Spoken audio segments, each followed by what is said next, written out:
30%. But Johnny, and I'm not saying this adversarially, but you're, and I am like this as well. You are anti regulations, right? At heart, yeah, I'm a libertarian. But do you have a problem with what has happened with this fire department stuff? If you're talking about them trying to lower budgets and all that. I mean, that's comparing. I mean, that's completely. You're talking about an established bureaucracy having a smaller budget. That's completely unrelated entirely to what a private system would look like. No, I mean that's completely unrelated. It's taking something that is an established bureaucracy and just decreasing its budget means it won't work as well. That's what that means. This thing that already didn't work well will work less well with a smaller budget.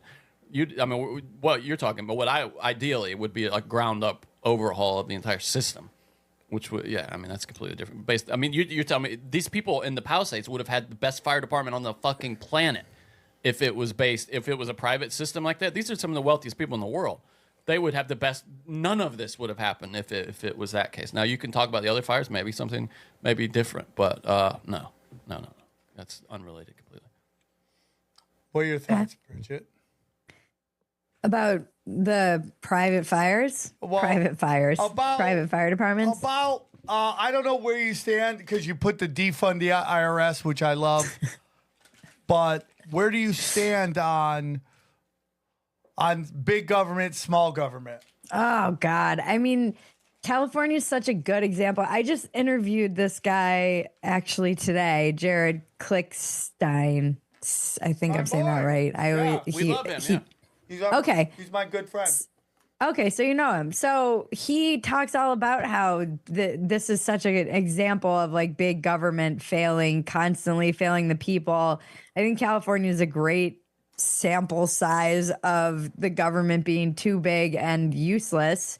And all of that money ends up going to cronies, like so much corruption. They operate like gangsters. There's no accountability. Nobody suffers any consequences. Politicians fail up. Everything bad is incentivized. There's no, I could go on and on. I think living in California made me much more small government, local government. The tax money, like I was like, where is all this money going? Like the roads are shit, our schools are shit, everything is shit, and we had the highest taxes in California of basically anywhere other than maybe New York and parts of DC. I've become very tax dollars. What do we get? What do you get? What do you get a fire department? What do we get? Jared was talking about how there are, groups of NGOs that are kind of funded by the government now, because I asked him what he would do to try and fix this kind of big homelessness, mental illness, drug addiction complex that exists in the NGOs. And there are people who get paid $30 an hour to hand out tinfoil in San Francisco. He's like, it's so easy to just steal millions of dollars from the government, but it's all people back dealings. I mean, how many members of the LA City Council have been called out or lost their seat for corruption at this point? You bring up a really good point, and maybe we should have term limits on federal jobs. Be like, if we don't see this by this time, you're fired, because you're incentivizing people not to fix the problem. If you're like, I can have this, like the war on drugs, who doesn't want to win the war on drugs? Law enforcement, because their budget goes down. And I have a cousin who's a cop, and they're trying. I'm not saying cops aren't good people, but just like any other people, they're prone to corruption, but there are plenty of good ones. Yeah. Anybody, though, was given power and money is they're going to. But this is also kind of the other side of this, and this is just me trying to make sense of this stuff in my own mind.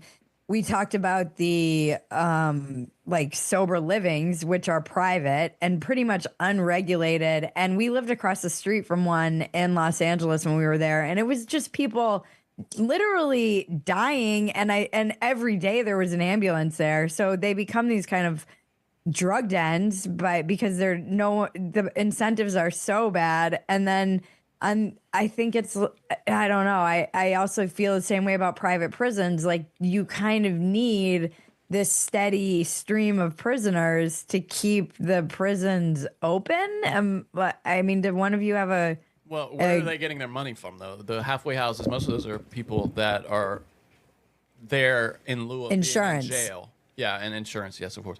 But when you're talking about private prisons, I mean, those are just all on the government dime. I mean, those are all funded by the government. Well, you know, there's famous stories about like private prisons complaining to the county, "Hey, man, we don't have occupancy enough.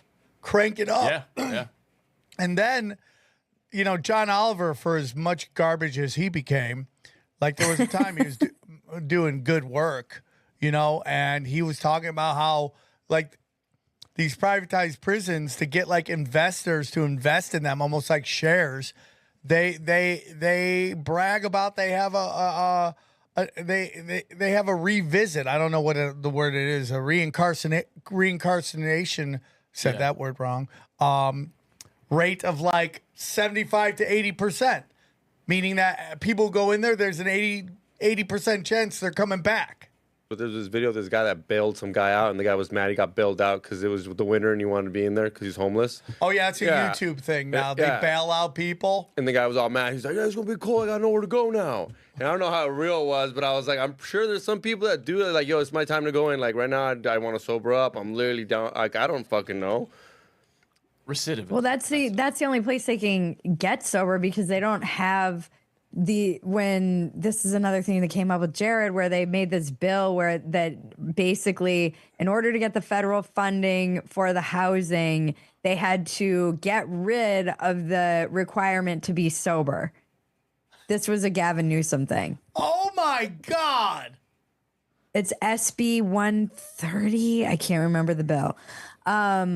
So he pushed this through, so it made it so essentially you could just have housing with no consequence, and it made all of these, especially during, I think, COVID, it made it so that all of these hotels like have people ODing in them when they put people who are homeless and drug addicted.